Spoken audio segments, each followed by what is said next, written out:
The invisible 7-year shift asterisk. Two people graduate at same degree, same city, same starting salary. By 29, one is financially confident, investing, and building assets. The other is stressed, paycheck due, and wondering what went wrong. What happened? 7 years. That's it. We don't talk enough about the first 7 financial years of adulthood. But those years quietly decide your trajectory. Not permanently, but powerfully. Here's what most people misunderstand. Wealth is not built in one breakthrough moment. It is built in early patterns. In your first 7 earning years, you are not building money. You are building habits, and habits compound faster than income. Let's break down what typically happens.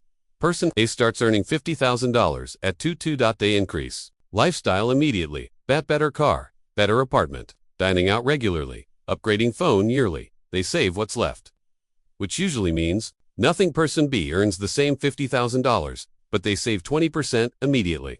They invest consistently. They avoid lifestyle inflation. They focus on skill growth. Now, fast forward 7 years. Person A makes $75,000 but has minimal savings, credit card debt, car loan, no investments. Person B makes $80,000 and has $70,000 plus invested, no consumer debt, higher income, skills compounding, working quietly. The gap is not income, the gap is time plus behavior.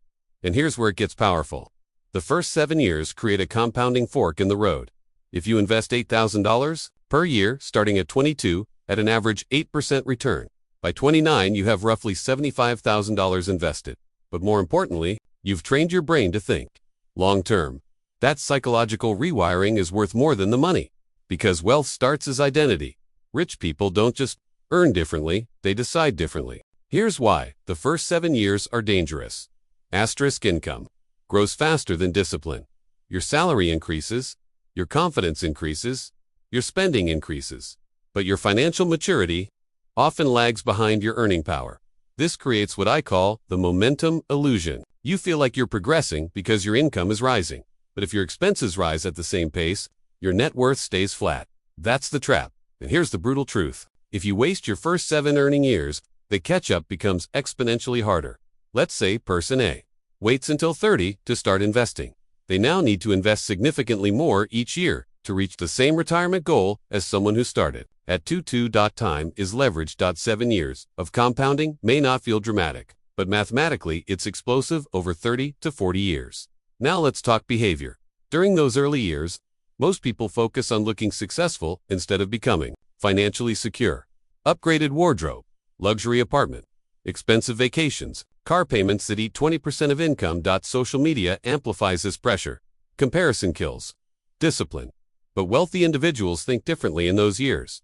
They invest in skills networks, assets, low fixed expenses. They understand something most don't. Early restraint creates late freedom. The 7-year gap is not about deprivation. It's about positioning. When you control your fixed costs early, you create flexibility. Flexibility allows risk-taking later. And risk-taking, strategic, calculated risk, is often where major wealth is created. Now here's the empowering part. You don't need to be 22. You just need to begin your 7-year window now, because the rule still applies. 7 focused years can radically change your financial trajectory. Here's what winning the next 7 years looks like. Automate investing from day one. Keep housing below 30% of income. Avoid lifestyle inflation when income rises. Increase income through skill stacking. Eliminate interest debt aggressively. If you do just those 5 things for 7 years consistently, your financial identity transforms. Not overnight, but predictably. Let's run a realistic scenario. You invest $10,000 per year for 7 years at 8% return. At the end of 7 years, you have roughly $90,000, $100,000 invested. But here's what matters more. You now have discipline. You have systems. You have habits. And habits compound beyond those 7 years. Most people try to get rich in 7 months. Wealth is built in focused 7-year seasons. And here's the most important psychological shift. Stop chasing a rich year. Start building a rich decade. The gap between rich and broke is rarely intelligence. It is consistency during the early window when most people are distracted. 7 years. That's the gap. The question is, are you currently widening it or closing it?